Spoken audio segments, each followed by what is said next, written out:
Netcasts you love. From people you trust. This is TWiT. Bandwidth for All About Android is provided by Cachefly at cachefly.com. This episode of All About Android is brought to you by Ford, featuring voice-activated Sync App Link. Now you can control select smartphone apps with your voice so you keep your hands on the wheel and your eyes on the road. Check it out in the 2012 Ford Fiesta and at ford.com/technology. And by Netflix. Watch thousands of TV episodes and movies on your PC, Mac, iPad, iPhone, Android device, or TV instantly. All streamed directly to you, saving you time, money, and hassle. For your free 30-day trial, go to netflix.com/twit.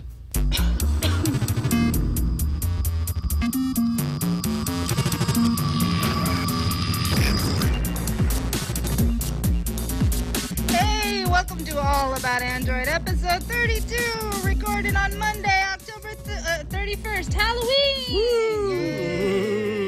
This is your weekly source for all the latest news, hardware, and apps for the Android faithful. I'm Ghost-Faced.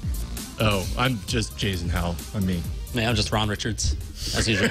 Sorry. We're bummers. Yeah. Jeez, you guys. Well, you know, you didn't bring us masks. Happy Halloween. I feel so alone. Yeah, you look a little worried. You gonna wear that the whole show? Maybe. Should I? No. All right. If it was an Android costume, maybe. But That would have been cool. I didn't get one That in would have time. been cool. I know. They should totally make like the Android mask, like like those. Remember the plastic would've masks? wore that. I would have worn that. Yeah, Yeah, that was actually, be an this is Android. not very comfortable, quite Costume honestly. outfit. Thank you. So it's not very comfortable because it doesn't mold to your face. Yeah. So it's like it's like having a plastic sheet yeah, draped and over it's your like face. oh my eyes and my eyes are like this in the middle of there. It's kind of sad. Did But that Scream? Did that come from Scream, or did they use that and then got popular due to Scream? I Well, think there's a trivia this question for you. Chicken or the came egg? from Yeah, Scream. chicken or the egg. Chat room. Chat room probably knows. Maybe they know. Yeah. Let us know in the middle of the show. Hey, this week we're going to be discussing tons of new hardware news. We got the big F word, fragmentation. We got a big Google TV update, and we've got a review of the HTC Rhyme and a grab bag of apps. Oh, we got a lot going on today. And we have a special guest, Michael Ludden, who is a big Android fan. You may have recognized him from Android Open a couple weeks ago. And we should disclose that he is a developer evangelist for HTC. That's correct, and I'm excited to be here. This is the You mothership. should be excited. You know, HTC had a ton of really great news. We should go ahead and disclose. You guys did your earnings report. It was huge. Big earnings today. Shipped 13.2 million handsets worldwide, up 93% from last year. And apparently you guys are touting that you are the #1 smartphone vendor in the U.S. Beating exciting. Apple? That's kind of crazy. That is crazy. I didn't expect that. That's awesome. I was It's all good optimistic, news. but hey. Is that why you're here? Is that why they let you come like, here? oh, thank They you. would have That's called you and said you can't come on the show. Our earnings report not so hot. I mean, but, that's great. Great news. I don't know what else to say. It's great. I'm glad that Michael's here when I can hear you. Yes. At Android Open, it got very loud as soon as you sat Oh down, and it was so this is a much more controlled environment. Yes, so, that's right. Yeah. That's right. Yeah. Full of bricks, Yeah. which I love. This is great. If anybody ever gets a chance to come here, definitely do. This is awesome. So you have a surprise for Jason later. Is that Yes, a I do. tease? I do. I cannot wait. I for like the that it's a surprise. total. We have We no don't idea. know. I have I no have idea. a couple of swear we don't surprises. Just two. Just two. Yeah. Are you gonna yeah. scatter them But throughout the show? I'm gonna wait to reveal them until we get to the appropriate place in the show. I already have it picked out, but it's good. It's good. You're gonna like Okay, it. I like the Oh idea my we don't know when God. it's coming. Yeah. We're gonna be in the middle of a Kinda review. scary, right? This is gonna be Ambushed by awesome. This is live. Wow. All right. It's all about. That's right. Take bets, guys, in the chat room. What do you think? What do you think is a surprise? And it's for Jason, too. So another hint. Okay. Let's get into our news. Very exciting Android news for those, if you remember, was it last episode when I revealed that sometimes I like to hit the update button on my Google TV to see if when the update's coming. Well, I got inundated with tweets and Google Plus posts and stuff like that over the weekend because some news around the new version of Google TV's interface running Honeycomb leaked out. Well, I don't know if it leaked out or was released. It was I just think it's- released. just It wasn't- released, yeah. It wasn't a leak. It's official. So the official Google TV update to Android 3.1, as we knew, it's going to add applications and the marketplace as well as a sweet new interface, which after watching the video, I was too excited about. My goodness. And so what did I immediately do? You hit update. I hit update. It didn't. Didn't do it? Didn't update, and Do you have a no. Logitech review or a Sony I have a TV? Sony Blu-ray. Okay. I have a Sony Blu-ray That's player. what's supposed to get it first. Yeah, know, well, I the know, TV yeah. is supposed to get it over the weekend, right? I don't know about the Blu-ray player. Well, the Blu-ray player did not get it yet. Yeah. Neither does a Logitech review. I bought a Logitech review this weekend, as a matter of fact, because I heard that and I'm like, and it was oh like my 99 gosh. bucks, and It was yeah. 99 bucks. I had some Best Buy, certificates. So I got it on the cheap, and it didn't get Honeycomb yet. But I'm really liking it. It's pretty cool. So a Sony representative said that the update will roll out to all connected Sony Internet TV devices by early next week, but no indication as to folks like me with the Blu-ray player. But I'm crossing my fingers. Early next week. Yeah, early, which is this like week. today. Yeah, so when I'm going to go home and hit update. and hit update. So I figure if I just keep hitting it, it'll happen sooner or later, right? When you hit it, you're basically voting. It's another vote that says, I really want it. Okay, fine. We're ready to do it now. But that said, I mean, I don't know if we want to show the video of it. I mean, We've shown a little see it bit in just action. now. Or did But we? yeah, Okay, let's did I miss see it that? again. I Chad? mean, like it looks like a mature product now. Yeah. Finally, I mean, I know we talked a lot about it, but it is like when Google TV first came out, it was very, I don't want to say beta because that's so googly, but this is looks like a good product. Yeah, this is something that you want. It's just, it's always better when they do UI updates. I mean, look at that. Now you're just kind of scrolling. It's not just, it doesn't look like just a computer page, What I think is interesting there is that it showed, you want to watch something and it gives you the options as to where to watch it. Watch this on HBO Go, watch it, Oh, on that's yeah, cool. which is, because the USA, I YouTube, like that. There's so many different ways to do it. I'm actually really excited, because just this weekend, I was trying to figure out what to watch. I wanted to. A lot of movies are being released. Have you noticed there have been some movies that are being pre-released or co-released? Like Margin Call is available on iTunes for Apple TV users, and it's also in the theaters. Melancholia, that movie with Kiefer Sutherland, who I'm a huge fan of Kiefer, and I'm like, great, I want to see it. And I sat down, I'm like, how am I going to watch this? And I saw it was on iTunes. I could watch it on my Apple TV, which I still have hooked up for old time's sake. But then I looked, I saw it was on Amazon. Yes. And I'm a Prime member, and I was like, oh, bonus. And so now I can watch on my Google TV. So, Exactly. so I like how they're collecting the various sources of where you can get the video and giving that as an option. Very boxy-esque almost. My favorite part of the new UI is how unobtrusive it is. Like, supposedly it's going to be down on the bottom of your screen. The thing I don't like is that when I'm watching cable TV and I hit the home button, it comes up over it, the entire screen, and you can't really see what's going on. Now if it's just like popping up below. You see, because I don't have cable, so I never use it in that experience. I'm using all internet, web-based kind of video or streaming from the media player. Yeah.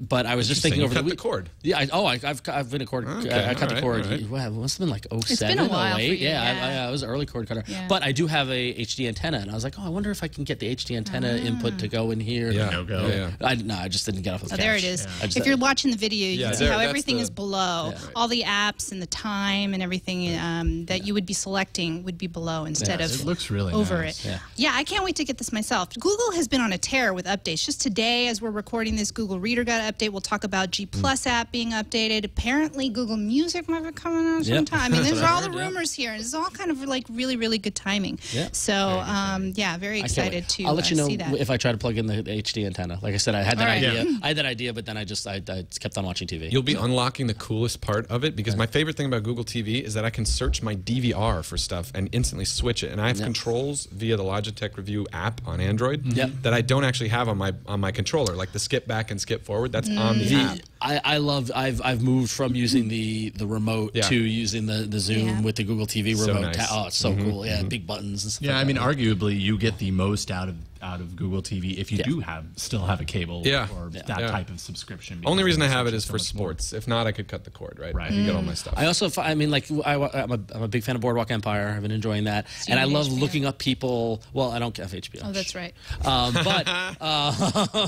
But I like looking up the historical people. Like on the most recent episode, like George Remus was on it, and he was a historical figure. So I was on my tablet looking it up, and I was like, oh, that's what made me think of it. I could, if I had this, I could just look it up on the TV while I'm watching Nice. it. But, so yeah.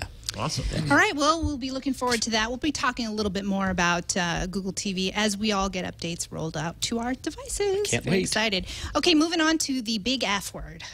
And the F word for us here word. is We're a family show. fragmentation. We're a family show. Fragmentation. I can't even say that. No, well, I guess so. Yeah.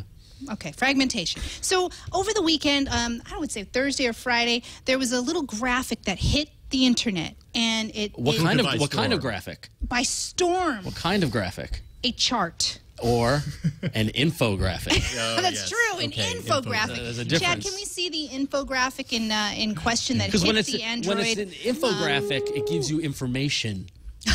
It's a, Yes. All right. So there's been a lot of opinions about this graphic.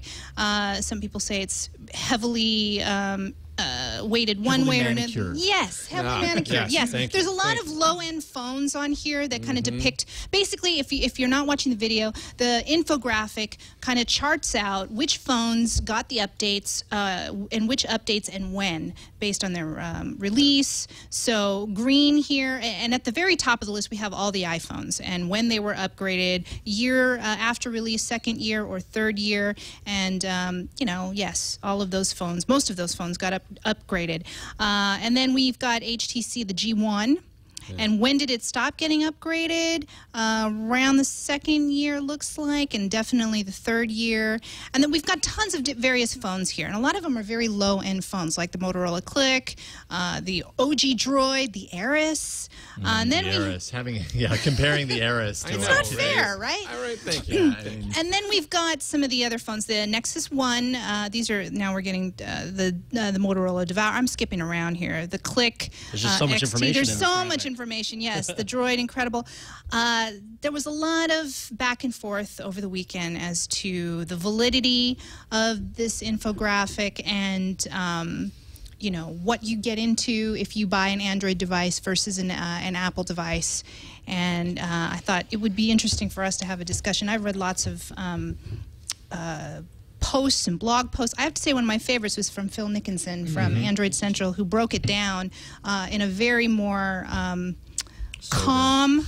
Did you say sober? Sober, yeah, sobering. Yeah. Sobering, yes. Yeah. And I remember you were the first one, I think, Jason, who I found the infographic from, because you posted it on G+.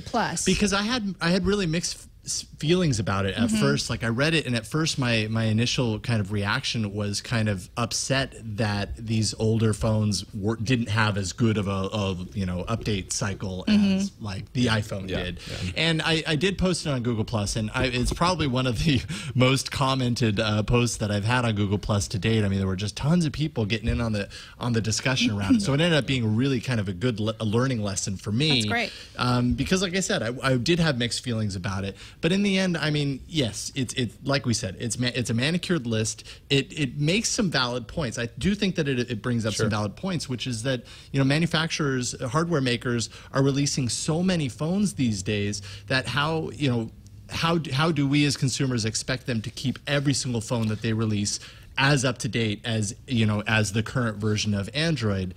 So I mean, on one side I understand, like, there's so many phones, but on the other side, I guess the question can be raised, do they have the responsibility to do that? I see an awful lot of HTC on that chart. Look at this guy. Look at this guy. Let me make a comment about this chart. Where's the yellow for the iPhone stuff? I see only green, but I don't see the original iPhone getting anything like iOS 5 or something. Where's the yellow in that list? It's like that's true. That's and true. then they're lumping current major version. Yeah. You notice that Apple gets its own section, but they're lumping every other manufacturer together as if everybody's just the same thing and there's no difference between anything. I don't know. I'm with you guys. I find it completely manicured and made to look a certain way, and I think there are also valid points with it. But this particular list, I would love to see a much more evenly compared list, personally. And more devices. More devices, newer devices. Yeah. Sure. Well, but how much of is that often come up at HTC? I mean, the F word is a word that's brought up often with Android. Yeah. Right? I mean, you hear it all the time. People are worried about it. Generally, when they're worried about it, they're worried about, like, if I switch from this manufacturer to another manufacturer, am I going to get the same experience? And nobody can promise that, right? Because it's a completely different manufacturer. That's like saying, if I switch from an iPhone to a BlackBerry, am I going to get the exact same experience?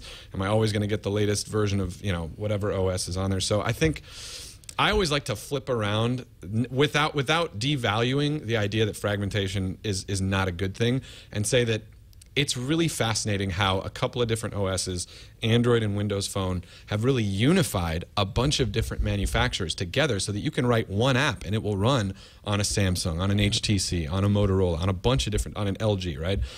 Whereas you have iPhone playing in its own space, that's fragmentation. When you have to rewrite your app, imagine if everybody had their own OS, right, from scratch, and they don't play nice with each other. So every time you want to release it on a Samsung, you got to go with the Samsung OS, then the iOS, then so what Android does to me, and I know this is a complete reversal of what everybody's saying, is unify, not fragment. And yes, there are issues that happen there because they're different manufacturers, they're different platforms. Sometimes things don't get updated on certain manufacturers, platforms, and stuff like that. But the apps can work across platform, and I think that's a really good thing for the space. Right. This whole thing kind of reminds me of personal computing in the late 90s. Yeah, you know, because it was very much, because not only did you have Mac and their operating system doing what they were doing pre-OS X and all that stuff, but you had, not only did you have Windows, but you had various flavors of Windows out there, whether it was 98 or 2000 or ME and all that. Like these are the dark days, of interoperability. Like not only just interoperability. That's what it is. Yeah. Exactly. And even though I can't say the word, interoperability. I still can't say it.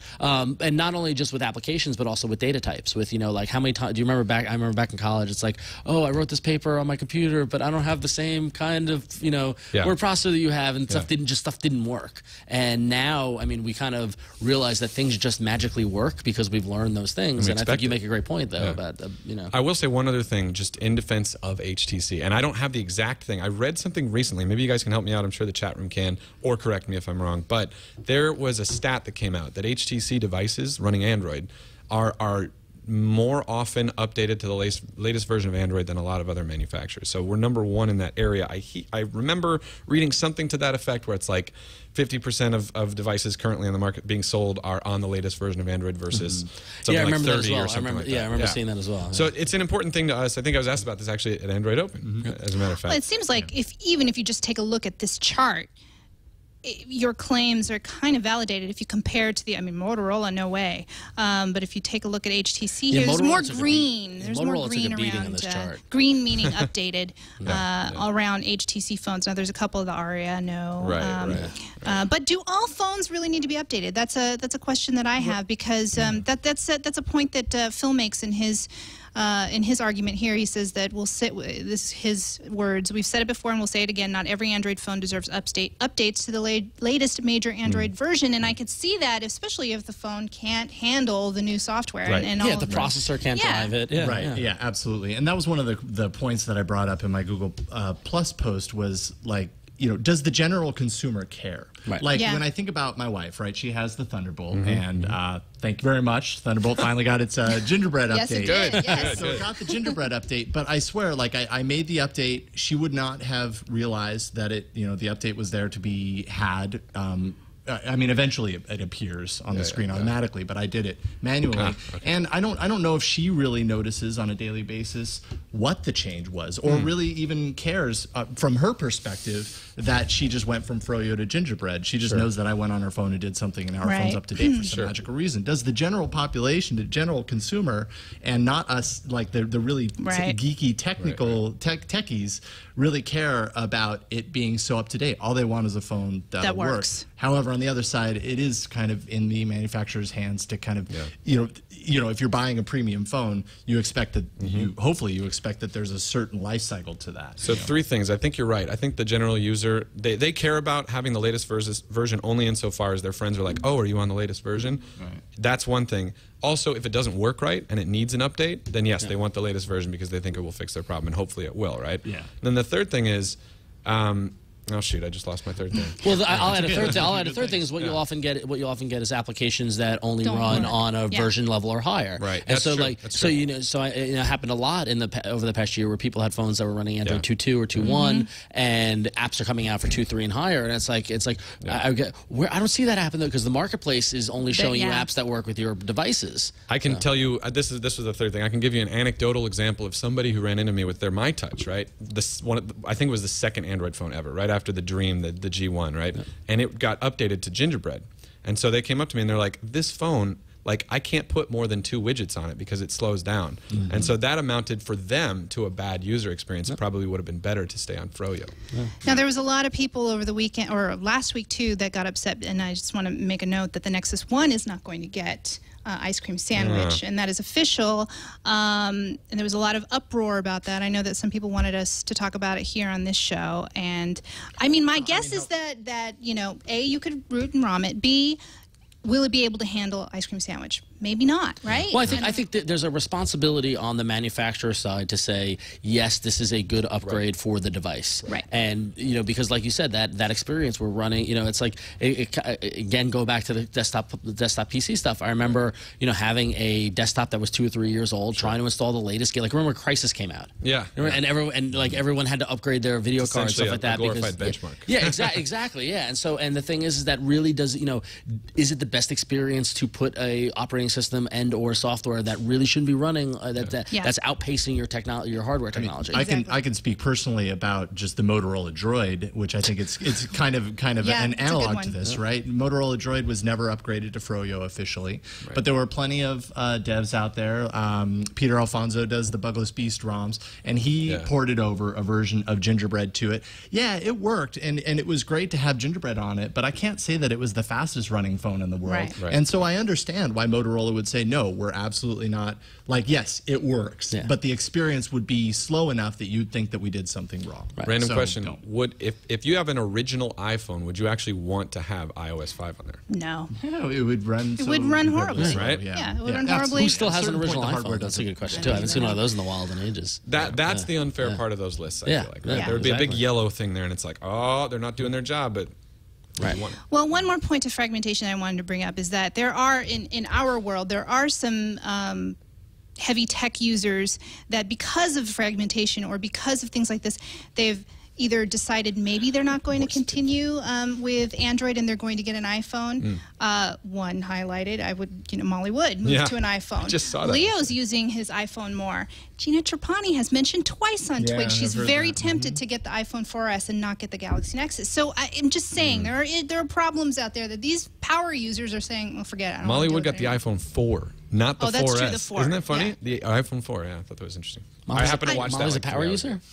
She's been using an Android for a long time. Gina's the only one that worries me out of that list. If Gina's jump ship, Leo then goes I'm back. like... Leo, kind of like with Because Leo, it's whatever which way the wind's exactly. blowing. He's going to try. He's going to get a Galaxy It Nexus. is, yeah. Seriously, no, we all know that. devices. He goes, he tries everything. So it's kind of unfair to say that. But he is admittedly loving his iPhone more than he has in the past. So it's like, are these people jumping ship or what? I had a funny experience this weekend with somebody was playing with some not a power user on an iPhone, was playing with their iOS 5, and they're showing somebody like, look, I can swipe down, I get these notifications. Like, oh yeah, I had that. And they're like, oh, and the Siri, I'm like, yeah, we had that. And like I was going through all the things, and I was like, yeah, we had that. Yeah. I can't tell you how many times I have those conversations, and people just say like, well, why didn't I know about this? That's a good question. That's a great question. Why didn't I know about That's a this? great question. Yeah. I think the best part about Apple is the advertising. Yeah. They're amazing at advertising. And I'll give them credit that as of right now, pre ice cream sandwich, the notification pane on Android compared to the notification pane on iOS 5 looks clunky and developer-y and a joke. You know, because all it is just a little line of text and all that sort of stuff. Now, hopefully, ice cream sandwich will improve that and we'll get a little more graphical. But I will give Apple credit that they took the concepts and then added the Apple sexiness to it. And, you know, but they did. We But always end up on talking about Apple. hey, at least we're not talking about the bio. This is the one show we're not going to bring up the bio. All right. Anyways, moving on. Didn't you just did? So really, we didn't talk, and I didn't even say the name. Okay, go ahead. all right, real quick. HTC, as you know, has released the first wave of the OTA system updates to Sprint phones, I believe, is first. Basically, this is an attempt to patch up the HTC logger vulnerability we discussed a few episodes back. And like we had just talked about, the Thunderbolt received an upgrade to Gingerbread. Did the Thunderbolt get that fix rolled into the Gingerbread update? I don't know. Yeah, I don't know if it did. I didn't see it out there. Question. I assumed at first, and then I was like, well, maybe it didn't. Yeah. Maybe it didn't get rolled in. Do you have any sort of insight on other? No, carriers? I'm on the developer side. I'm talking to app makers. I'm like, hey, build us some great apps. You guys are awesome. I'm not as close to that as I would like to be. I'd like to know because people ask me about that sometimes. So I will try to get an answer for that question. All right. Well, cool. well, it's good to note that about as good as I can the do right Sprint updates are kind of happening as well. So, all right, cool. Well, let's just jump real quick into, if I can get my laptop to do what I want it to Your do. Chromebook? Hypothetically. Real quick here, this episode of All About Android is brought to you by Ford, featuring the voice-activated Sync App Link, which actually allows you to do some pretty cool things with your phones. It enables you to control select apps from your smartphone with simple voice commands. while you keep your hands on the wheel and your eyes on the road. With Sync App Link, you can do things like voice control Pandora. So if you've got a Pandora station and you don't want to have to pick up your phone to try and select it, you can just have it do it automatically with your voice. Listen to your tweets with OpenBeak just by asking a simple voice command.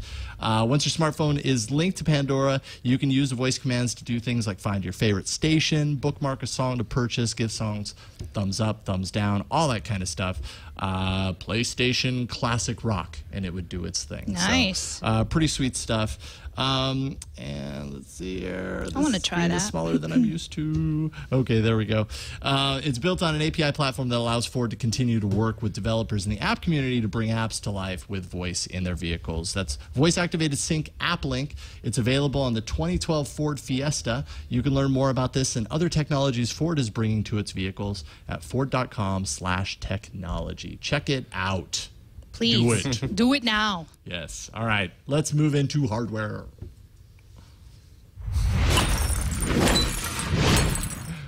Oh, I broke it. It's terrible. I have a new song in my head as I introduce the Samsung Galaxy S2 Skyrocket in flight. That's an afternoon delight. Oh, thank you for finishing my sentence, Ron. I always get you back. Okay, AT&T just introduced LTE phones and the new LTE network for AT&T and the Samsung Galaxy S2 Skyrocket 4.5-inch, 1.5 gigahertz dual processor, 8-megapixel rear shooter, which kind of like mine, just a little bit bigger, 16 gig built-in on storage, micro SD card slot, and running 2.3.5. What do you think about this? Now, if you're going to name a phone, Skyrocket. That's a good name. That's a powerful, powerful to go name. with LTE. It's like I got a rocket in my pocket. It's gonna make my calls. I got everything I need. I get to like that's a good name. That's a good name. Phone looks pretty cool too. Yeah, I mean it's basically my phone with LTE and slightly bigger. Yeah. Which is fine. Right. So a Super AMOLED display and all of that. So yeah, very exciting. Along the same lines, HTC Vivid was announced as well for AT&T, 4.5-inch QHD display, 1.2 gigahertz, 8-megapixel camera as well. It's kind of basically the same. It's HTC. It just has sense on it. That f2.2 aperture lens is nothing to sniff at. Okay. Same. Okay. All right. Would you describe it as being vivid? I would. Yeah, I would. There you go. Actually. You see that? It's weird you how see that works, that's right? a good. You see that's again. You see, I'm kind of into the product marketing side of things. Me and too. I like that. You see, with a great camera with a great lens on there, and it's vivid. That brings, so. There you go. Okay. Then that QHD display, I like. I was on the. I was using that for a little while, and I almost brought it up here. I could have busted it out now that it's announced, but man. it's a pretty cool Michael. phone. I'm just saying, don't sleep on that one. All right. Well, the Skyrocket is $249, and the Vivid will be $199 with a 2-year agreement on AT&T. Cool. So some news about the LG Double Play that was announced a couple of weeks ago. We got a launch date finally. It's November 2nd on T-Mobile. And I gotta admit, if you hadn't seen this phone yet, you want to take a look at the pictures because it's wacky. What's going on here? Well, it's a slider, so it's very sidekick, kind of esque, and it has a keyboard that's almost like thumb keyboard, like that's separated apart, and there's a small display in between the keyboard that allows you for fast app switching or fast app loading, that sort of thing. So it's got it's I don't know. It's weird. I don't know. It's one of those things that you probably have to pick up and use a little bit to really understand why you would need apps. But a lot of people there love your ever-present. thumb keyboard apps. So there's a lot of people who went crazy over that. So I think those people might. And then if you want a QWERTY keyboard. What's also interesting is it reminds me, and I'm not a gamer, so I can't. But aren't there Nintendo things where they've got two screens and there's it flips open and there's a screen and there's a screen and there's stuff. You don't know what that's called? No, what is that called? Really? Yeah, I'm seriously. Nintendo DS. That's the Nintendo DS. Okay, I can't. Yeah. I thought they were still called Game Boys. 3D version now. Sorry. Yeah, no. I'm not. I'm a casual gamer, so I don't do the handheld gaming. It reminded me more of was it the Dreamcast that had the little. The Dreamcast had the little screen. Controller? Yeah, totally. It had the little LED screen. Yeah, I remember that. Yeah, that was cool. Yeah, it'll be interesting to see if that kind of form factor takes on. I've always loved to see kind of new approaches of design, like along these lines, because you haven't seen that before. I just don't know how it's going to capture there's imagination. one already out, right? There's one for Sprint that's called, and Far be it from me to pimp the competition, but it's called, I think it's called the Huawei Echo. Is the Echo? I think I know what you're talking about. Yeah, yes, I remember. I Yeah, saw that. Yeah. But it doesn't have the split QWERTY keyboard, though, does it? No, it does not. Yeah, No, it does that's fascinating to me because the split keyboard, like we've seen it in thumb keyboard or whatever, that's it. But to see it in a physical slider keyboard is wacky. But hey, it's cool. So if that's your speed, if you, I could see Kyocera Echo. I think. There we go. There it is. Kyocera Echo. People in the chat room are confirming that. Chat room, there we go. But I saw this and I immediately thought Sidekick for some reason. I don't know, just because the slider aspect. Yeah, for sure. Yeah, so there you go. Awesome. Well, if you still do like the keyboard and you don't want a screen to split it, look no further. The Droid 4, a phone we all should have known was right around the corner, has leaked. The popular Motorola Verizon slide-out keyboard phone has a fourth version caught in photos with a little bit more of the same design-wise. There's supposedly a 4-inch Super AMOLED advanced screen, an illuminated keyboard this time around, so the keys on the keyboard will be illuminated, so that's kind of a nice touch, and a running 2.3.5 gingerbread. And what hot new Verizon phone would even show its face without 4G LTE capabilities anymore? So because the Droid 3 didn't have it. So right. And I think all of their I would imagine, if they're doing things right, all of their premier phones should have LTE or 4G LTE going forward. Speculation has this releasing sometime before the end of the year, which just goes to show, man, there are a lot of really good phones coming out right now. On all carriers, not just Verizon, but Verizon's got a pretty kick butt lineup right now. And that's your carrier. And yeah, I know. Hey, make your decision much more hard. We'll see. Yes, it will make it much more hard. Okay, and on November the 7th, it looks like ding, ding, ding, new Nook Color tablet launching. That's Monday in New York at 10 a.m. Eastern Time. So that is awesome because it's going to be just in time for next week's show. We'll be able to talk about the Nook Tablet 2. Nook Color Tablet 2 is what I'm guessing. That's all. We don't really have any information other than it's probably coming. And I can't talk about it. So. Ron. I'll be able to talk about it on November 7th, but yeah. I know you pointed at my screen. Well, my day job, we make comic book apps that run on the Nook. So they made you sign your life away, right? No, I'm being respectful of a partnership. Let's say that. So yeah. Silence. Anyways, okay. Moving on, I have a little 4-minute review of the HTC Rhyme that I saved for Michael. Actually. We'll talk a little bit about it after we see the full review. Go ahead and run it, Chad. Hey everyone, this is Eileen Rivera with TWiT.tv and All About Android, and today I'm looking at a phone that I have made fun of. It's the HTC Rhyme, and you can get it on the Verizon network here in the United States. I made fun of it because I don't know if you've seen the commercials on TV. All from one. All for you. I am the new Rhyme by HTC. But there's a woman with 6 arms, multitasking, and apparently that is what happens when you use this phone. Not the greatest marketing campaign in my opinion, but let's put that aside and just take a look at what this phone has to offer. Now I know HTC and Verizon are marketing this phone to me, a person like me, and I have to admit, I do like the mauve color. The actual handset itself feels really good in my hand and really solid, so props to them. And maybe if you're not a female, maybe you're just a hipster and you just like purple color. Okay, now looking at the phone itself, has all the basic components, a microphone jack, 5-megapixel camera. The power button is on the top here, USB, micro USB. And the other really cool thing about this phone is that it actually has a dock, and we'll look at that later. This is a 3.7-inch WVGA Super LCD display, single core, 4 gig onboard memory, 768 megabytes of RAM, and 8 gigs micro SD pre-installed in the phone.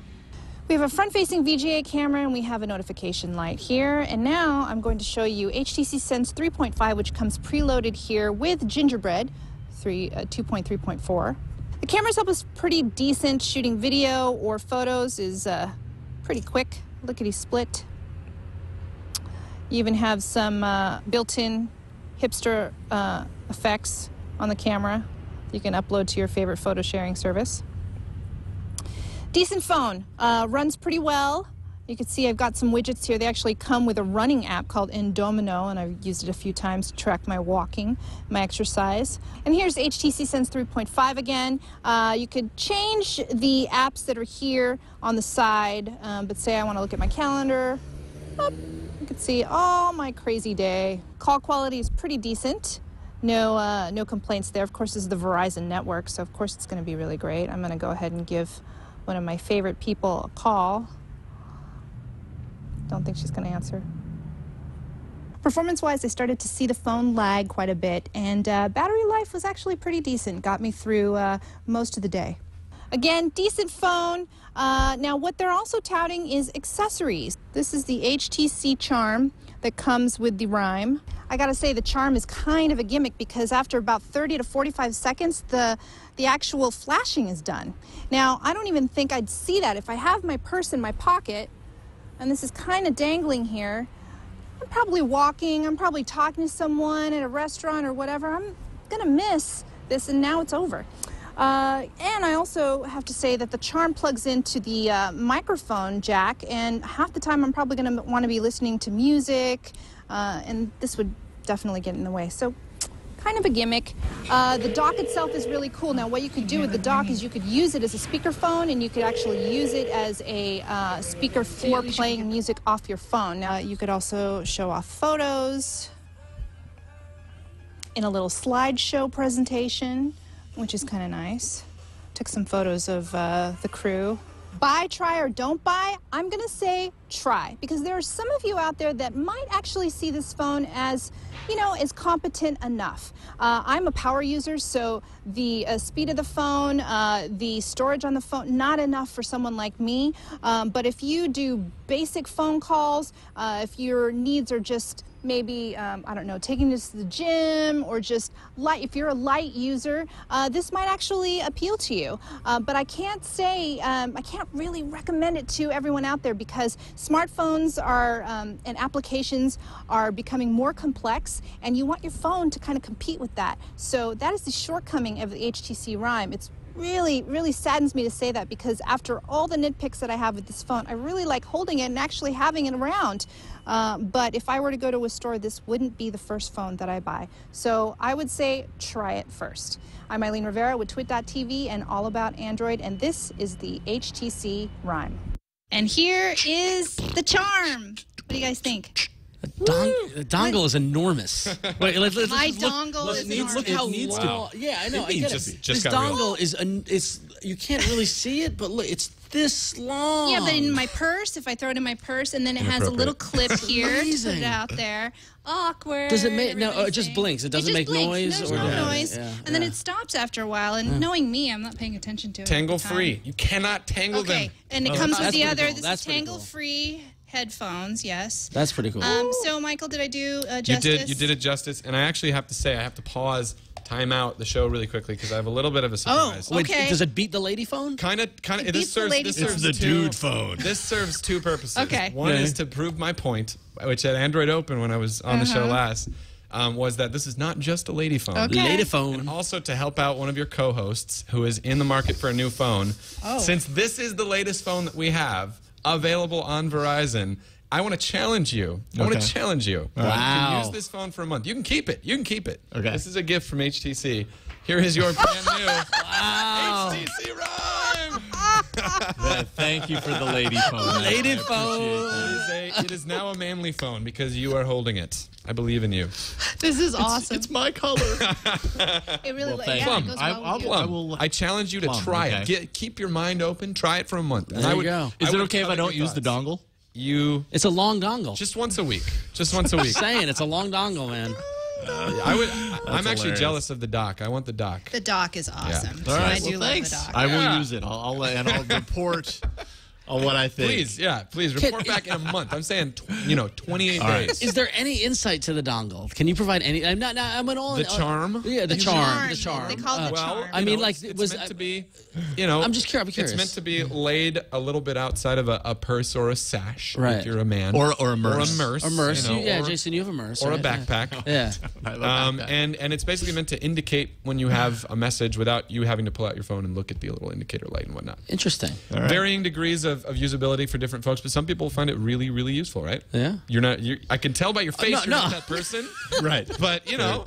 Might be someone I'm out just there. saying, I have a horrible poker face. No, I mean, I just find it very curious. I mean, because that's the kind of thing where, I mean, I am a big fan of eccentric, wacky ideas, and I think it falls under that. I would never have thought of that. Eileen does make a good point that if I'm, using my phone with headphones, that it kind of negates it. Like, kind of, it's just a challenge. But then again, I don't carry a Merce. I don't carry Well, if you're using your phone with headphones, you're going to hear. Exactly.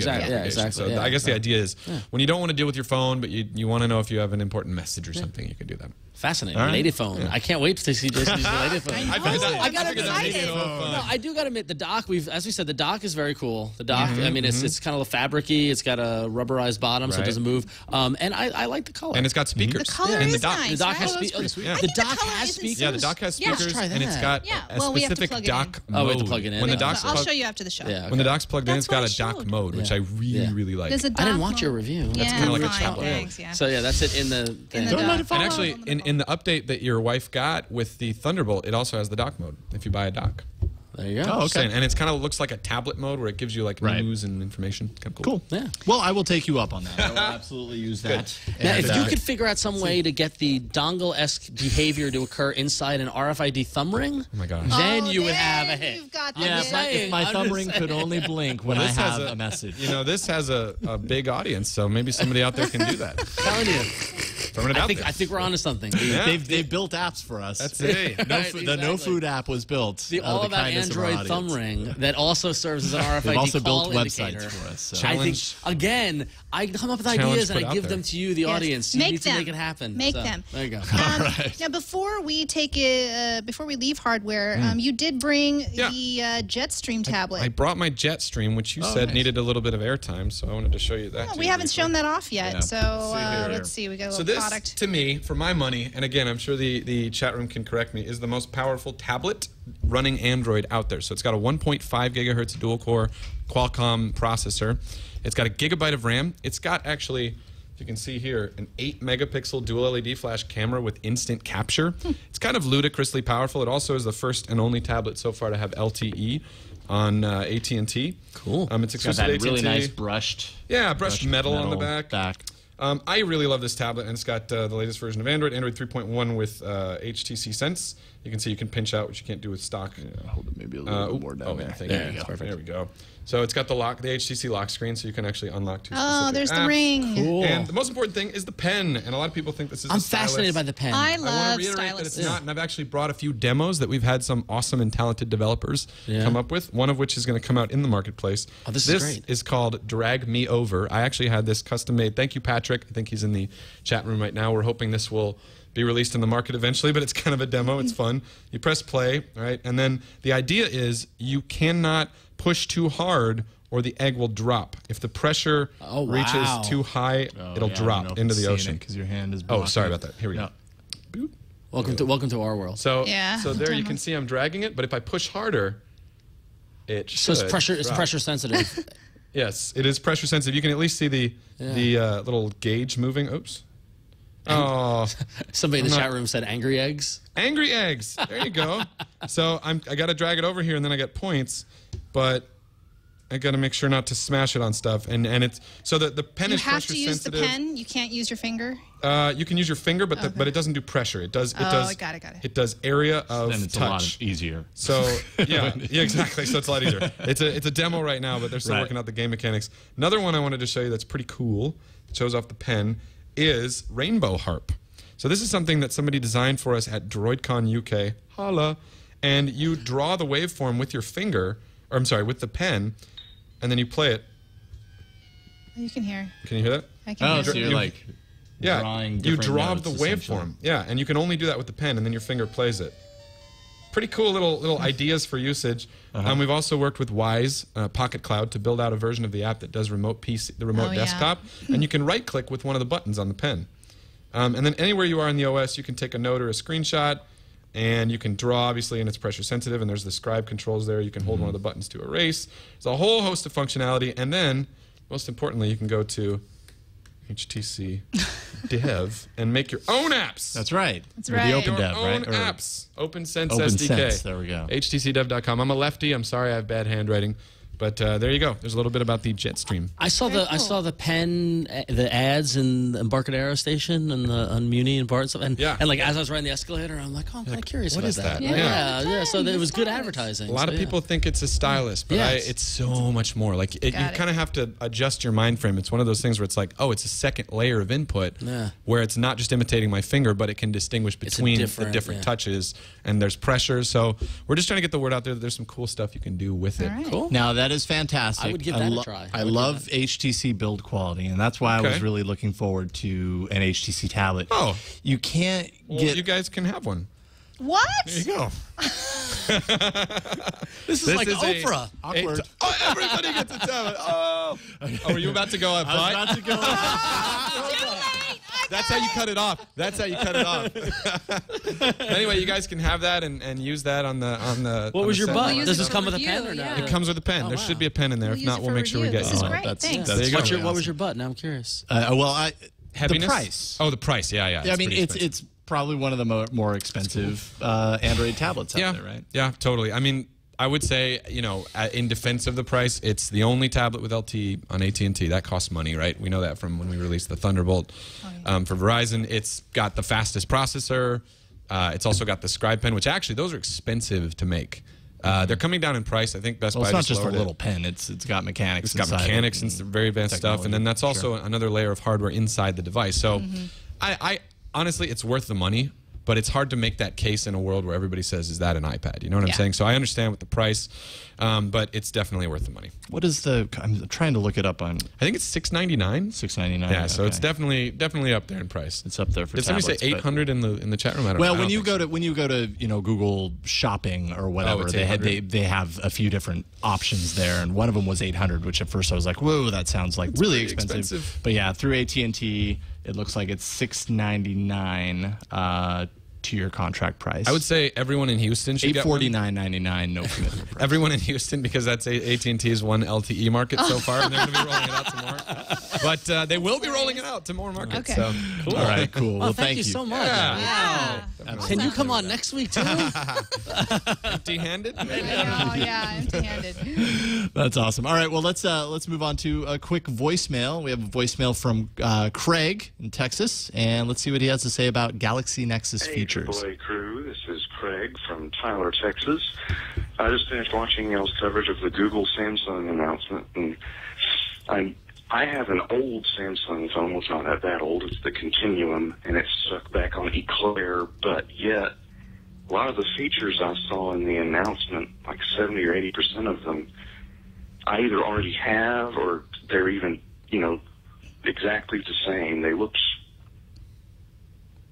really, really similar, especially like the clicking the contacts picture and getting a little scroll bar of what your options are to contact them through all the various things.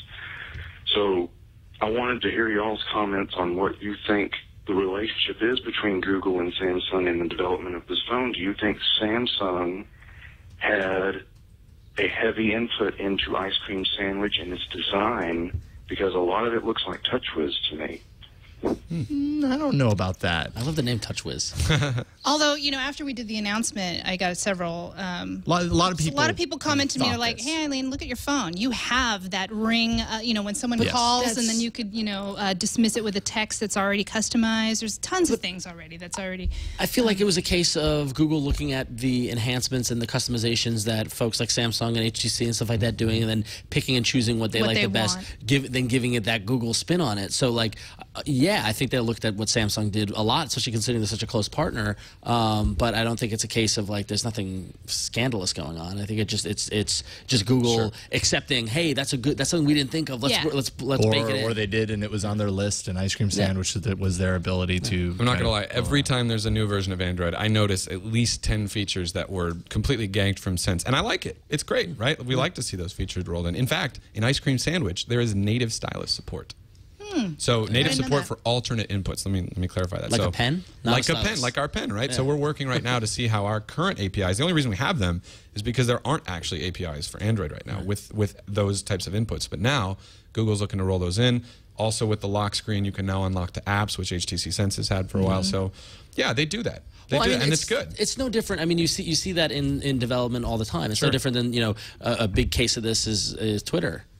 Twitter's R&D department has been all the other partners that have used the API. Yeah. You know, if you look at all the interesting, you know, they rolled out their photo service after seeing what TWiT and YFrog and all them were doing. Take it or buy it. Yeah, exactly. So I mean, it's really no. And if we want to go back to Apple, look at iOS 5 updates. Very similar to what's going on in Android. You know, like, so everybody borrows and steals and, you know, influences. Yeah, it actually makes me not necessarily, because my phone has a lot of the features, I don't necessarily feel like I am going to upgrade right away. I'm going to see what you guys do first. I'm actually not going to get the Nexus. Well, and you're your going to get it. already, yeah, the ship has sailed. And I'm going to get He's ice not cream doing anything sandwich. for 30 days. Right, yeah. So, No, he's going to be impressing a lot of the men at the single scene with his lady phone. I bet if you walk around with that, no one will ever say to you, "Hey, that's a lady phone." I wonder. I'm going to be curious, actually. Well, you know what? You're going to Unless they watch the show. Well, Unless they watch the show. I think the high heels and the purse will be the That'll be the Yeah, differential. exactly. No, and Jason, we support your choices. Okay, that's great. I appreciate that.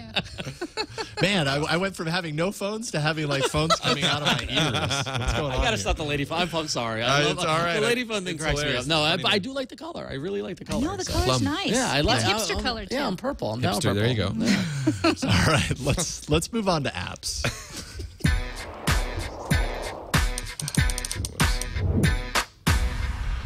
All right, real quick, I thought we should just check in on our friends at Dolphin HD. Dolphin HD, an app featured on previous episodes. I believe it won the arena that it was on, that I had it on, actually, has been outed in a security breach that exposes the URLs for every page loaded to the maker of the app. Essentially what they're doing, the transmission of URLs was being used to match against Dolphin's 300-plus sites that utilize the webzine format. If you remember back to my review, there's a certain kind of mode that you can go into that offers up web pages in more of like a magazine like kind of UI. That's their webzine format. And the URL was not stored on Dolphin servers. Essentially, they were just taking those URLs that you visit, passing those through to their servers to match against those. If they didn't match, then nothing happened. If they did, they'd show you the webzine format.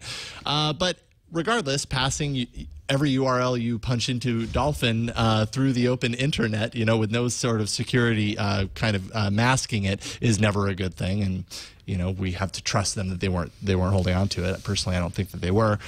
They say that they will be using HTTPS for this functionality in the near future. In the meantime, an updated version of the app has been released and it fixes the issue. So keep that in mind, folks. All right. I've pretty much given up on having my identity private to me. Since I signed up for Facebook and I do Twitter and I know that Google has all my information already, it's hopeless. I feel like it's hopeless. It's all out there. They know already.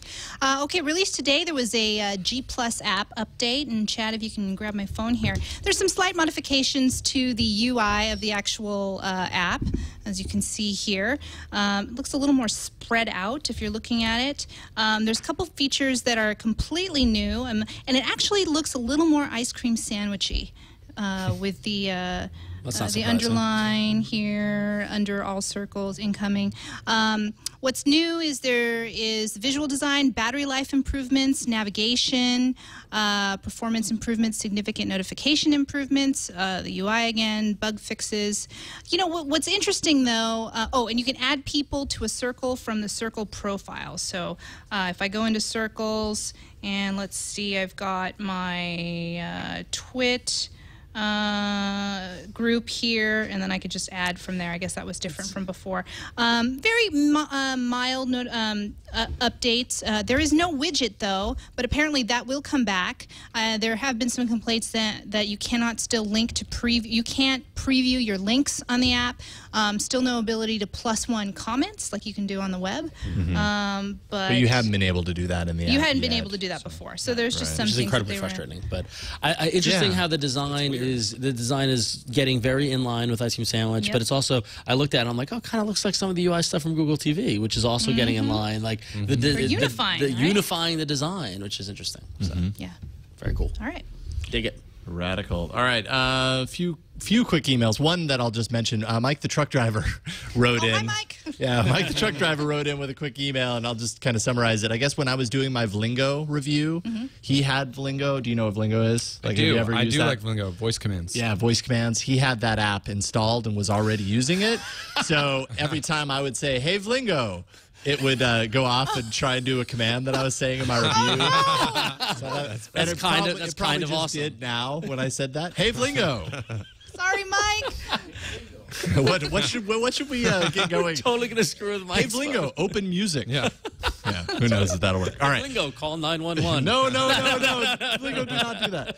Okay, but real quick, we'll do this other email here. Michael Richmond wrote in to say, you read an email, Jason. I read an email that the guy was asking to retrieve his contacts, and you explained how to clear his contacts. The way you read it was that he was not syncing the contacts to Gmail, but then added a Gmail account, and the contacts disappeared. As a note, not all contacts are always uploaded. There is actually a phone contact list that is not synced anywhere. So in clearing the contact storage, he may have wiped it all out. To view the phone contacts, go to your contacts app and press menu, settings, view, and you have choices for several different address books, Google accounts, SIM, and phone. This is the guy who's cleared out his wife's contacts, and he really needed us to figure this out. Here's the deal. Have we heard back? Are you okay? Hopefully you're not on the couch. Together. Yeah, I know. He's sleeping on the couch. Listen, I really need to figure this out. Yeah, I mean, I emailed him about this at least a few days, I believe, before we even talked about this on the show. I have not heard back a single thing. Once I saw this, I sent him another email and just said, hey, just let me know that you're getting this, like, dear Lord. Whatever. And I'm still not I'm still not entirely clear that this is exactly the risk because I'm either I misread it or I read it correctly, but it sounds. But there like was a chance. I actually had that thought. I thought, but I didn't say it because there are times where because I don't have sync running 24. I turn sync off because I want to control my sync because I'm a control freak. And there are times where I've entered in somebody's phone number and then I go to check on Google Contacts to update it to type their name in better or whatever, and it's not there because I didn't turn on sync. So if I'd wiped my phone then, I would have lost the phone number because it's only stored in the phone. Right. So I mean, it's an edge case. It's definitely. And I just never knew. Like I had never considered the fact that you could store a contact just on your. No, I met somebody who uses I met somebody who has a Droid who is not. It's not linked to any Gmail account at all. It's all phone use, and I was like, "Why are you doing that?" I got like really nervous, and I was like, "Well, I could just set it up for you." That's anathema to me with all the different devices I use and switch to. Like I can keep track. Yep. So yeah, I hope I didn't just do something really bad to your phone. Sorry. Okay, well, you know what you could do, kind of as payback to yourself, from me to you? You could sign up for Netflix. Netflix.com/twit, because if you do that, you get 30 days free, and you can get some free movies. And that's like me saying, I'm sorry. Netflix streams thousands of TV episodes of movies directly to you, saves you time, money, and hassle. Ton of different ways you can get your movies streamed to you through Netflix: iPad, iPhone, Mac, PC, Xbox 360, Android, PS3, Nintendo Wii. All different types of devices have the ability to stream these movies and TV shows from Netflix. If you're not a gamer, you can watch Netflix on your TV with an Apple TV, Roku, just tons of devices. You can begin watching the show on one device, and then you can move to another device if that's the coolest. I was watching Decoded, this TV show, and I was watching at the gym, and I finished. I went home. I was on my tablet. And I stopped with 12 minutes to go, and I came home. I turned on my Google TV, went to Netflix, and I remembered exactly where I left off. It blew my mind. It automatically kind of syncs that and keeps that for you. So you can move to another device and continue, and you can cancel anytime. Try Netflix free for 30 days. Tell them Jason sent you. Actually, you don't even need to do that. You just go to netflix.com/twit, and be sure to use that URL when you sign up for the free trial. Netflix.com/twit. We thank Netflix for their support of Twit, and hope you enjoy watching instantly. Speaking, we were talking about how movies are available. So Kevin Smith's movie Red State is up on. Netflix. I keep meaning to watch that. Yeah, which had a very limited theatrical run, like the festivals, and he skipped the entire theatrical release and went right to Netflix, which I think is really cool. So it's supposed to be pretty good. I don't know. I've heard it's pretty good. Yeah. All right, check it out. Let's jump into the arena. 2 enter, 1 lives. Android Arena. Can you guys clear something up for me? I just always wondered what the accent was in the arena. It's like Android Arena. It's Androidian? Yeah, that's a good question. Nice. Androidian. I don't know. Well, first of all, let's take a look at last week's quiz. We had our favorite thing. Well, no, actually, it was games. It wasn't another grab bag. It was games. Let's see here. I forgot about this one. Yeah. I forgot wow. Too. I thought Jenga was going to perform much better than that. Air Attack HD with 44% of the votes. That was my game. When you Games always couldn't win. top over the Jenga. Well, that's just because I was at an awkward angle. Come on. The folks in Canada and India know what's up. I understand. Thank you. Oh, and it looks like I got a vote from Kenya. Nice. Nice. Says somebody on the side here. Flores and One check off your bucket list right there. Yeah, I always wanted a vote from Kenya. So Air Attack HD with 44% of the vote. It was a pretty cool game. I'll give you that much. Early Bird Yeah, with that was 22%, Jenga 20%, and Battle Bears. At least I didn't come in last. That's all I'm saying. I can't believe I've lost to Early Bird. Really? I did. I know. It's like a passive aggressive way of saying it. It's just like, I can't believe I lost to that game. It's like crap. I went for the kid vote. You I did. went for the parents and the kids. I got that group, I think. You did. It was smart. Smart. I like how the arena has become less about like reviewing apps or recommending it, more just an internal competition amongst the three of us, really. It's a combination of It's a both. combination, yeah. In fact, the first thing Eileen asked me today, she's like, "Do you want to win?" I know, I did. He said, I am entering the arena. He said, well, I have 2 apps. I'm like, well, yeah. What do you want to do? Do you want to win or do you want to just show now? Win or do Go home. I think you may have chosen the winning category. Yeah, that possibly. said, I don't think my app is definitely not going to be the winner this week. But So we've got a grab bag this week, and it's anything goes, as evidenced by, I mean, there are 4 completely different things in the arena this week. So I'm going to start off with mine. It's actually going to be a pretty quick review because there isn't a whole lot to say about this. It's called Ivona Text-to-Speech HQ. And if you've used... Yes. Oh, is that... If you've used your Google Text-to-Speech for like navigation and everything, you know that it's serviceable. It's decent as far as text-to-speech goes, but it's still very robotic. And I don't know, after a while, I just felt like I wanted to change. And Ivona came to save the day. I want to change. I want to change. And so, okay, so this is a text-to-speech app that is free. It's in a free beta right now until November 15th. So you can play around with it and check it out until November 15th. I don't know how much it's going to cost when it comes out of beta, but I've been playing around with it, and I will probably end up getting it once it comes out of beta. It essentially, it will replace all of your text-to-speech needs, navigation, reading back ebooks. Really? I have it tied into IM as well. But just to give you kind of an example. Ivana. It's Hello. sexy, too. Hi, Ivana. Hello, Even I think she's hot. Hello. Ivana. Come on. I want to get to know her. You have to be quiet. Let's see. If I Hello there. My name is Kendra. I am one of high-quality Ivona text-to-speech voices. Sounds pretty. Oh, sorry. Her name is Gandra. I know this. Gandra. This says okay. So It's out of a fantasy novel. Kendra, because they have different Kendra. Oh, okay. because they have different Personalities? for different languages, right? So the U.S. language is called Kendra.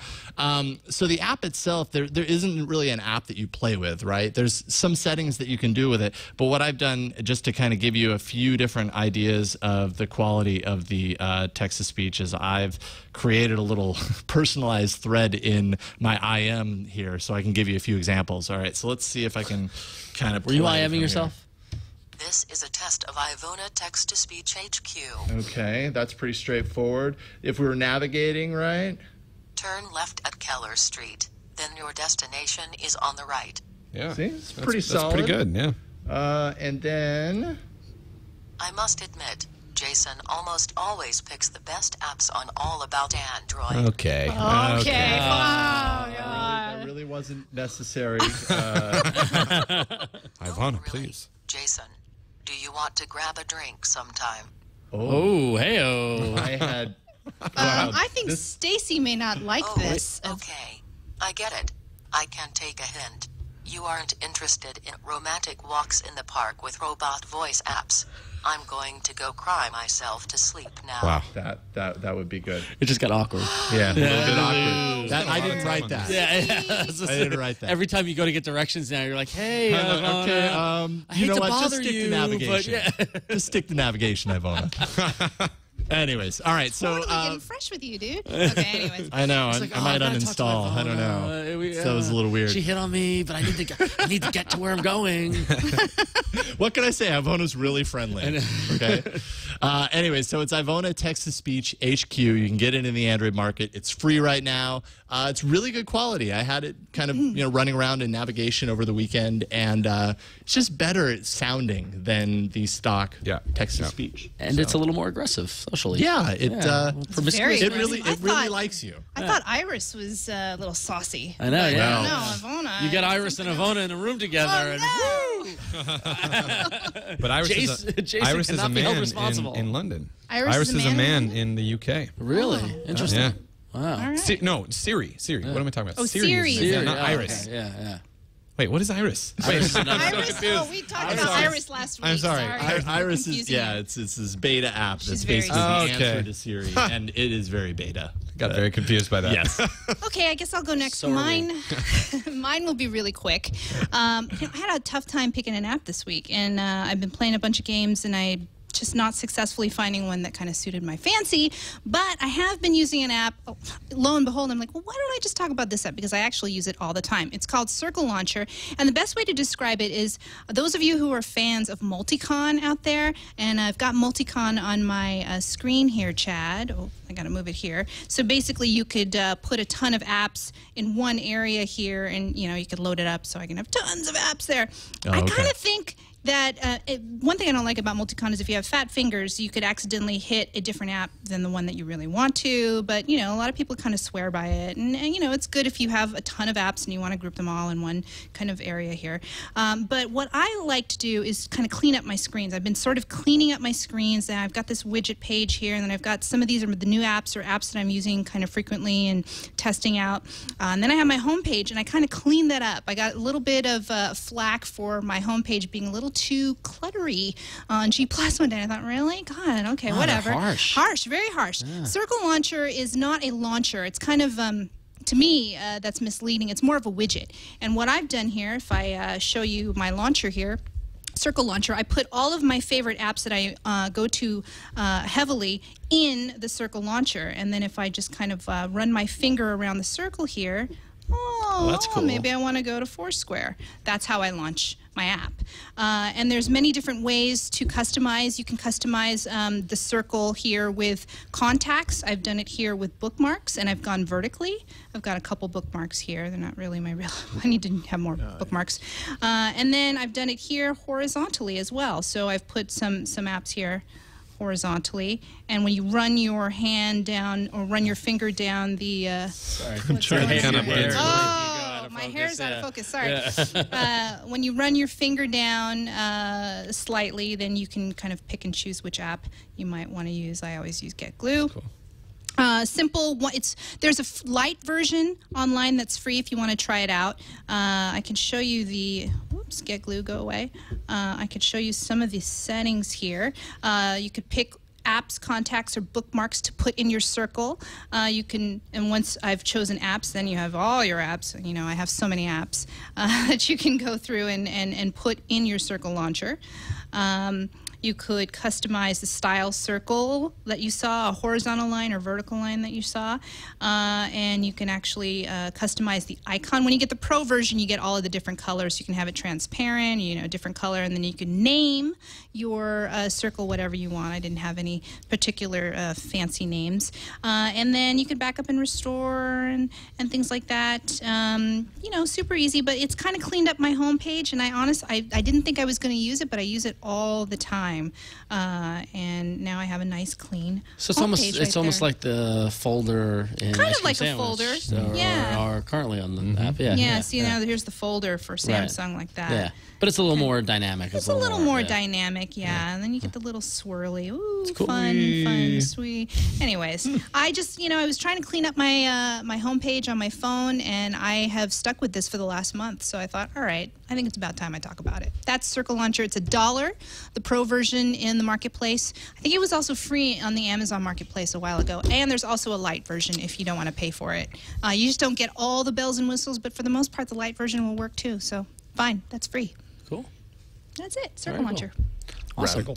My turn? Yep, your turn. turn. All right, so I was somewhat inspired by some of the chat room conversation last week when people were talking about video players. Like it seems people are asking what video player should I use and that sort of thing. And I thought I'd mix it up, and I brought the Zoom, I brought the tablet in, and I thought I would spotlight the video player that I, for whatever reason, have chosen and have adopted using, and that is called MX Video Player. It is free in the Android marketplace, and there's also a pro version that is oddly priced at, I believe, like $562.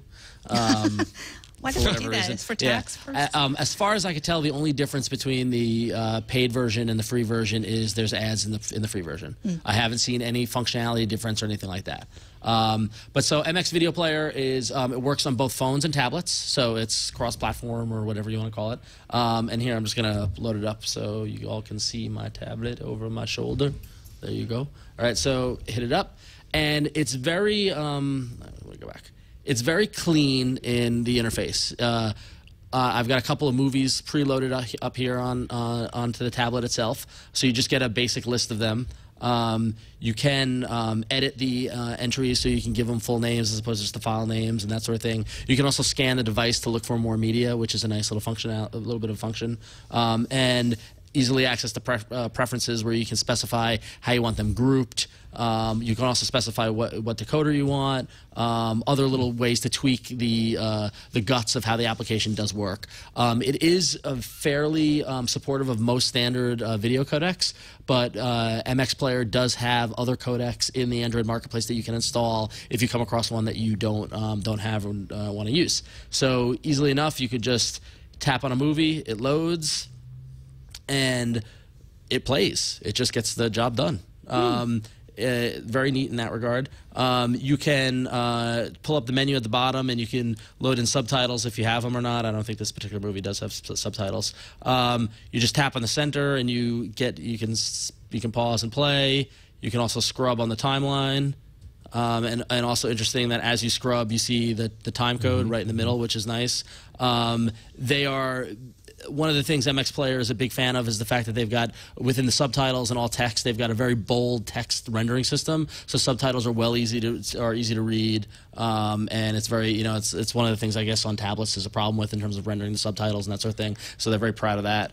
But yeah, and it plays. I've thrown a whole bunch of movies on it, and just to see what it wouldn't play, and I haven't had to install another codec yet. How's the quality on like a really HD movie or something? Oh, well, this particular one is at 720. This is at 720. Wow. That's good. Pretty high, and it looks great. It looks great on the tablet itself. So, yeah. What about this versus like Rock Media or Rock Player or Arc Media? I haven't used Arc Media. I used Rock Player a while ago and rejected it for some reason. I can't tell you why.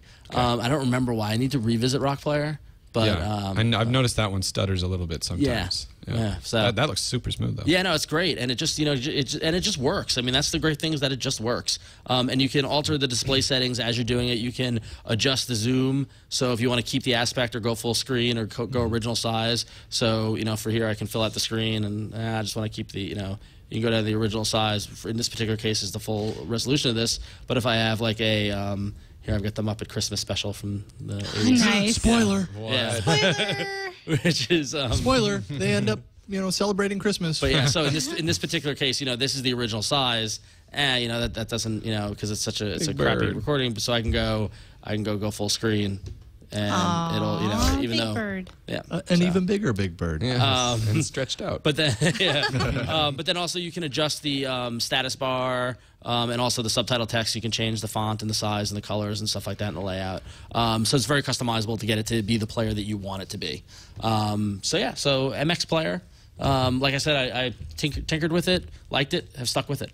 Cool. Yeah, which I think is the best kind of recommendation I can make, and it's free. And that was the free version. And I don't know if you did. I didn't see the ads or Let's anything try to find on there. an ad. That's a I good didn't question. see any ads on there. Oh, that's the free version. Oh. Yeah, it's the free version. That's interesting. Oh, it's because I'm not connected to the internet. So there you go. Work around. That's a good way. Do offline. Yeah, do offline viewing. There's no ad there, so think about that. But ads. It's the standard little AdSense, Google AdSense unit that's in the middle, and it does show up when you're watching video. So I want to make sure it's cleared, so nobody's surprised by that. When you're watching a movie, it does show up. But if you're watching it letterboxed, it's in the black area. It's yet to obscure my viewing experience. So cool. It's Very free. cool. It's free. Free. Okay, it's free. I have an app Yes, as well. Michael has an app. All right, So go ahead, before I get into destroy that, us. the chat room was actually asking a question that I had, but I was afraid to ask. What launcher were you using with those transitions? The specific, like, it looked like it was turning a corner. Oh, this Yeah, is like the Go square. Launcher. Go Launcher Launcher. X. Okay, Yeah, I'm a big cool. Go girl. Ah, okay. I have many Go apps. Big Go. You go, girl. I'm a Go girl. So the app that I have is none other than Minecraft Pocket Edition. If you don't know what Minecraft is, what is it? Is it a game? I don't know. It's like It's a way of life. experience. It's a way of life, Yes. isn't it? It's a way of life, kind of in this blocky universe where you can build stuff and also zombies attack you. And you can collaborate, and there can be multiple people in a universe. And there wasn't a mobile version for a little while, and then it was available on only certain handsets, and now it's available on tablets. So this is kind of the app on the Jetstream. Let me see here. There we go. And I'll show you options. My username is Steve. And I turned on fancy graphics, which I honestly can't see the difference between fancy and regular graphics because it's like 8-bit, right? It's all blocks. And you'll see that in a second. And then, yes, I did turn on lefty because I am a lefty, and I like vibration feedback. So it does have that mode. That's nice. It's big for me. I know there's like 10% of people that care about that. I'm one of them. You can join a game. I think it has to be the Pocket Edition of the game. But I'm going to start a new game, and I'm going to create a new world and show you what that looks like. Let's do unnamed world. So it takes a little bit to build the terrain. You can already see it's kind of blocky 8-bit When it style. builds terrain, is it just like random terrain? Random, completely random. One thing to note is that you can import maps, worlds, from the PC version. There's a way to do that. I'm not sure exactly how, but that's good. It'd be nice if you could actually play with people in those worlds. So this is the game. And essentially what you do is you walk around and you select a block and you then place that block. That's what you do. And you also avoid zombies at night, and you can explore this world. It's kind of fun. It's like, I don't know, I could see myself enjoying just wandering around as like a zen thing to do after a long, hard day. It's, Lego lands where no one can bother me except for zombies. You can also change your view. Let's see here. You can change the blocks, too, which is key. Wow, that's a lot of blocks. Yeah, these are all the different blocks. Like, I think this is This game scares the bejesus out of me. Yeah, I downloaded it really for the does. phone with the intention of reviewing it a couple weeks ago, and I was a little that's overwhelmed. Yeah. And I'm glad. It actually seems like it would be easier to play on the tablet. Yeah, on the 'cause computer, on the totally computer the it looks. computer, it's so great, I and then on the downloaded- yeah. tablet, it's easier on the phone. I was I trying to downloaded put this on my blocks in. phone, and it was really tiny, but this Yeah. it works perfectly. And this is the Oh, there you third-person are. view. There's yes, Steve. there I am, There's Mr. Steve. Non-Lego guy, because they would probably be sued out of existence. So I like the game. There have been some cool mods that have been done, like where it's like Zelda, and you can actually create little that would be games. fun. But it's very, very basic at its core, and I haven't spent a ton of time with the game just because I don't have a ton of time to spend with it. But I can See see that, myself. and that's what scares me about it. Yeah, is that right. very Second Life-ian in that you find, or World of Warcraft. It's like where you start dreaming in Minecraft. Yeah, and, I'm glad that I don't really know what to do, because once I figured out a use for this, I feel like I could lose myself in it. But it's $6.99, so it's worth a buy, and you can import maps that people do. I recommend the Zelda one. I have yet to import that, but I hope that will work because it looks really cool. So there you go, Minecraft. So, cool so stuff. it's really less of a game and more of kind of a city builder or something. Yeah. You can actually build stuff in it. I know on the PC version, the PC side, and admittedly I haven't played it, so I know nothing. I know less about Minecraft than I knew about Nintendo DS. Chad knows. Chad, you could tell us. Tell us about Minecraft. Tell us about Minecraft. So yeah, the cool thing about Minecraft is making stuff, and this is unlike the PC version in that you just have unlimited blocks. In the PC version, you have to actually mine and find those blocks that you're using and craft them. That's way different. Yeah, and you have like an inventory, and so this is definitely a mobile version so that people can easily get in and start playing. I like how Chad just has a review ready. I know. Like, that was like Well, on the I spot. know because the next show after us tonight is NSFW, and Right. a lot of the NSFW fans, they have a Minecraft server, right? Yeah. And I was actually sort of wondering if you could join the server. I don't think you can. I think it has to be mobile to mobile. Yeah, and Okay. it's one of the PC versions of the server. So it looked like to me when he started playing, it was like, oh, he's in God mode. He can just put as much stuff as he wants to. But no, that's apparently as I'm watching the review, that's not the mode. That's just how you play that game. What's happening here? Are you playing mushrooms? But then what do they do? That's the question. See, like in the other game, you could harvest those mushrooms and make them into soup so that you can feel your health bar. Yeah. So like this See, now that sounds is more way different than more the game-like. PC version. It looks like. I think that's where I found a little bit of a a mental block when I launched it on my phone. I said, well, what else can I do? Yeah. And I couldn't. Yeah. And that would be more appealing and probably more obsessive. And just to be fair, this does say alpha. So if I click the title, it says alpha version. So I'm assuming they're going to layer on more features. And I hope for cross-platform play, but I know that's really hard. Yeah. Running different OSs and versions and stuff like that. But interesting. There you go. Well, I'm glad you showed it off, and it looks really great on the tablet. So. Hey. All right. Well, it's not going to work for the live viewers, I'm realizing, but it will in the downloadable version. bit.ly/poll32AAA. I don't know why it's not pulling up, and I swear I set it up. It's a Bitly problem. But bit.ly/poll32AAA. Go there and vote for your favorite of the 4 apps we talked about. Ivona Text-to-Speech HQ, Circle Launcher, MX Video Player, and Minecraft Pocket Edition. So many different apps on there. Really happy you did Minecraft, because that's been this thing that I just always see, like tons of videos on YouTube about and everything. I'm like, I don't understand it. My concerns are not allayed, by the way, by any means. Yeah. I'm not at all. I'm still scared of it. So Chad though did it's fascinating. Yeah, he did a great job. Piqued my curiosity. So thank you. Yeah. Right on. I think that is it for the show. Michael, thank you so much for joining us yet again. Yeah, awesome to have you, man. It Ton of fun. Always fun. And for the I'm surprise. And so we have a awesome. surprise of ourselves. We have an HTC tablet to give to you. No, we did that already. So, Michael, why don't you go ahead and plug away? Sure. What are some of the things that you're working on? So definitely the first thing is htcdev.com. We have our SDK, the little demos that I showed you. We'd love to have more developers on board. Feel free to tweet at me. I'm at Michael_Ludden, just like my name with an underscore in between them. And then at HTC Dev, we do reply to some of the tweets. Yeah, just get involved. We got a huge initiative going. We're going to be at a lot of events, a lot of shows. If you run into us, say hi. Definitely, if you have an idea for a cool app, come talk to HTC Dev. So thanks again, guys. Yeah, thank you for coming up here. Appreciate you coming on. And Ron, why don't you go ahead? I'm always first. I feel weird. You can find everything about me at about.me, ironically enough, about.me/RonXO. Links to me on Twitter, Facebook, Google+, and to the websites I work for, ifanboy.com and graphically.com, which all celebrate comic books. And Graphically has wonderful Android applications for comics that you can enjoy. So thanks. Come say hi.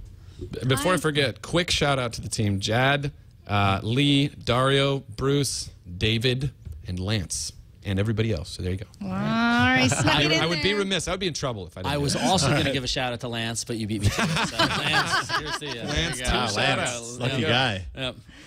All right. Well, I'm Eileen, and at Eileen TV is my Twitter, and gplus.to/EileenTV to find you on Google+. Thank you very much. He's like, Go get that one. oh, there it is. Look. Yay. Wait. G-Pulse. Oh, G-Pulse. It's okay. G-Pulse. It was almost there. Almost there, Chad. A for effort. G-Pulse. All right. And I'm at Raygun01 on Twitter or about.me/Jason Howell. That is it for this week. Send us a voicemail, 347-SHOW-AAA. You can send us an email or a video mail at aaa@twit.tv. Hit us up on Twitter. You can find the show at Android Show. Show notes can be found at twit.tv/AAA. And finally, you can catch us live every Monday, even Halloween, at 5 p.m. Pacific at live.twit.tv. That is it for another edition of All About Android, folks. Go get some candy. Bye. All right, see you guys later. Where's the scream mask? Oh, yeah. Oh, no. Why would you do that? I love the scream mask. It's weird. Yes. Yay. This is not very scary music, though. Sydney. Isn't that what he says? Hello, Sydney.